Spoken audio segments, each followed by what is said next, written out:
AP రాష్ట్ర వ్యాప్త పర్యటనకు శ్రీకారం చుడుతున్నారు బీజేపీ రాష్ట్ర అధ్యక్షుడు పివిఎన్ మాధవ్. తన యాత్ర 3 విడతల్లో కొనసాగుతుందని చెప్పారు. కడప నుంచి యాత్ర ప్రారంభించనున్నట్టు తెలిపారు.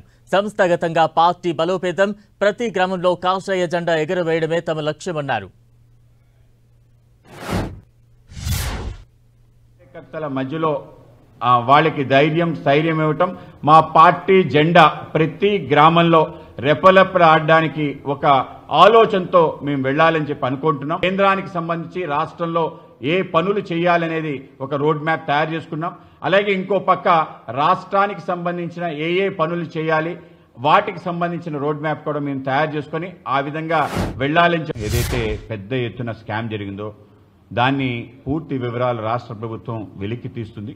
దానికి సంబంధించిన అనేక మందిని, ఒక ఎలుకను పడితే ఎలుకను లాగితే మొత్తం తీగంతా కదిలింది అనే విధంగా అనేక మందికి చుట్టుకునే విధంగా ఉంది. అనేక మంది మహానుభావులు ఎవరైతే గత ప్రభుత్వంలో అనేక శాఖలో పనిచేశారో వాళ్ళ శాఖ సంబంధం లేకపోయినా ఇంకో శాఖలో ఉండి కూడా చేస్తున్న తీరు ఏదైతుందో అందరికీ కూడా ఆశ్చర్యాన్ని, ఇంత దారుణంగా చెయ్యొచ్చా అనే పరిస్థితి ఏర్పడింది. కనుక వీళ్ళందరినీ కూడా అరెస్టు చేయాలి, వీళ్ళందరినీ కఠినంగా శిక్షించాలి.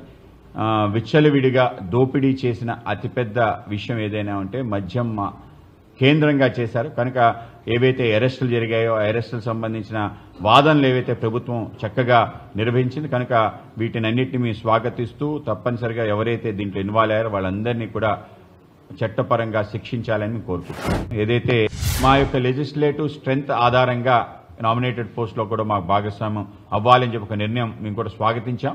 ఎప్పుడూ లేని విధంగా అలయన్స్లో ఉన్నాం, కానీ ఎప్పుడూ నామినేటెడ్ పోస్టులో ఇంత స్థాయిలో బీజేపీకి కూడా రాలేదు.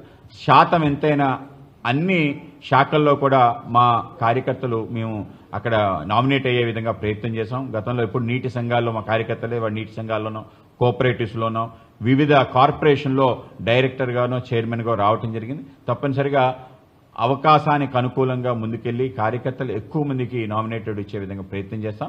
కానీ ఒక సాంప్రదాయం పెట్టడం జరిగింది, ఆ సాంప్రదాయానికి అనుగుణంగానే జరిగే విధంగా మేము ప్రయత్నం చేస్తాం.